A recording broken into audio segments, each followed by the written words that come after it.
Silence filled the room as the young woman calmly pulled out the chair at the head of the table and sat down in the seat everyone knew belonged to the wife. She smiled as if she had every right to be there, while the wife stood just a few feet away, holding a folded serviette in trembling hands. Her husband didn't say anything.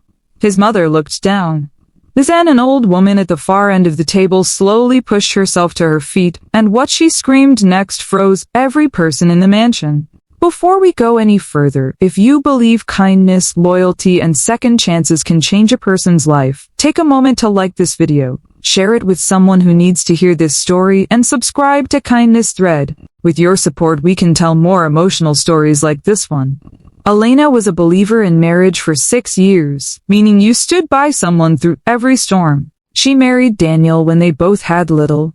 They had a small flat, one old car, and their first anniversary was a home dinner because they couldn't afford to go to a restaurant. Not once did Elena complain.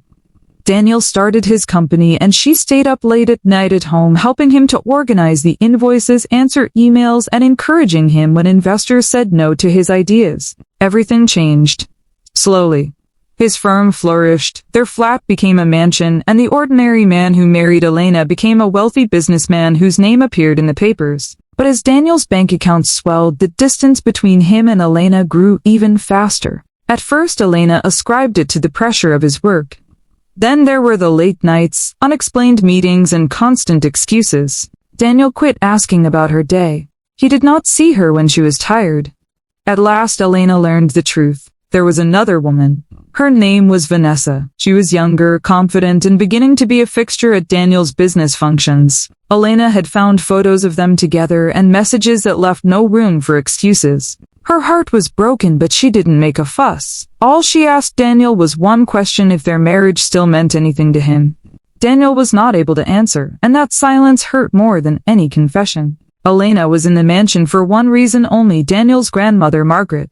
The old woman had always treated Elena like a granddaughter, not like a daughter-in-law. And when the rest of them praised Daniel's success, Margaret remembered who had been at his side when he had nothing. She saw Elena's sadness before anyone else did.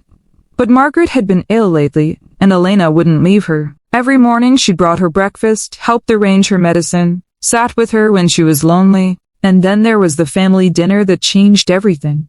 Daniel had invited relatives and some important business associates to the mansion. Elena spent the entire afternoon helping the staff prepare the dining room. She sorted out the flowers, looked at the table settings, and prepared Margaret's favorite food. She still hoped that Daniel would finally speak to her in truth.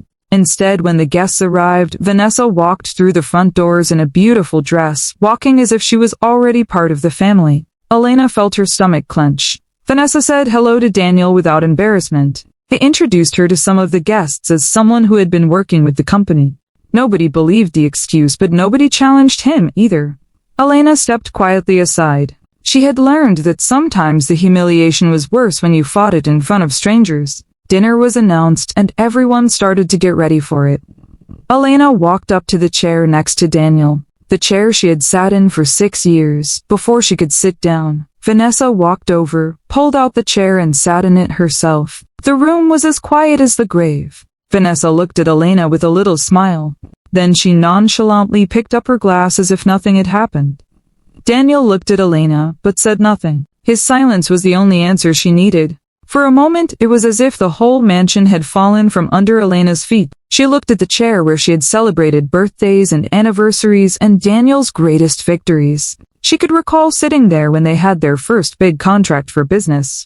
She remembered Daniel, nervous, holding her hand under the table. She thought of all the nights she'd believed they were building a future together. Now there was another woman in the seat. Elena dropped her eyes and turned away. At that instant, Margaret's chair scraped loudly on the floor. With surprising strength, the old woman rose. Her face was pale, but her eyes were keen. Everyone stared at her. Margaret looked straight at Vanessa, then waved at the chair. Vanessa's smile vanished. Margaret's voice made the whole dining room shake. She reminded us all that the chair was never just a piece of furniture. It was the woman who had stuck with him when he had nothing. It belonged to the one who had sacrificed without making a fuss about it.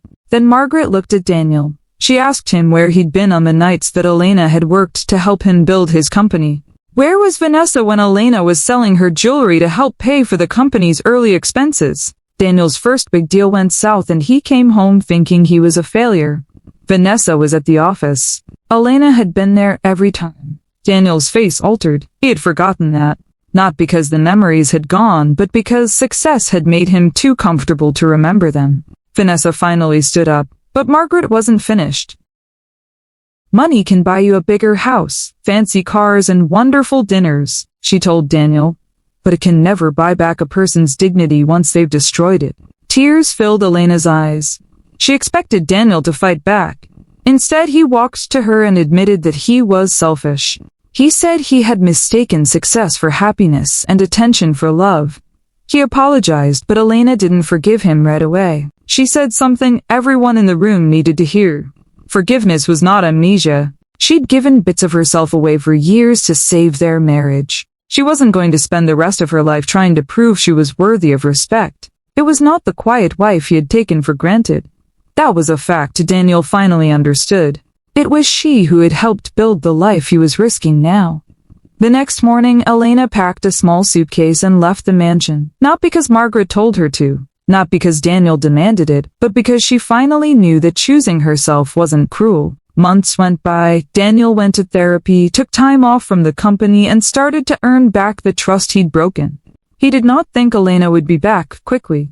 Instead, he learned to respect her boundaries. Margaret remained close to Elena, urging her to create a life of her own. Later, Elena started her own small foundation to help women who had given up their careers and dreams for their families. Daniel was supporting the foundation without any expectation of a reward. A year later, Elena returned to the mansion for Margaret's birthday. The dining room was pretty much the same. The flowers were arranged nicely, the table was laid with fine dishes, and there was the same chair. Daniel stood by it, but this time he didn't take it out on Vanessa. He yanked it out for Elena and moved aside. Elena glanced at Margaret. The old lady grinned. Elena sat down. Not to get a place back, but because she'd finally learned something. Something far more important. A chair had never given her value. Never from a husband. It had never been from a mansion. All along her worth had been there. If this story touched your heart, please like, share, and subscribe to Kindness Thread. Sometimes the strongest people are those who suffer in silence until they find the courage to choose themselves. And before you go, comment, "I choose dignity" if you think everyone deserves respect, loyalty, and a second chance, but never at the cost of their self-worth. Because sometimes the most powerful moment in a person's life is not when they're finally chosen. It is when they finally choose themselves.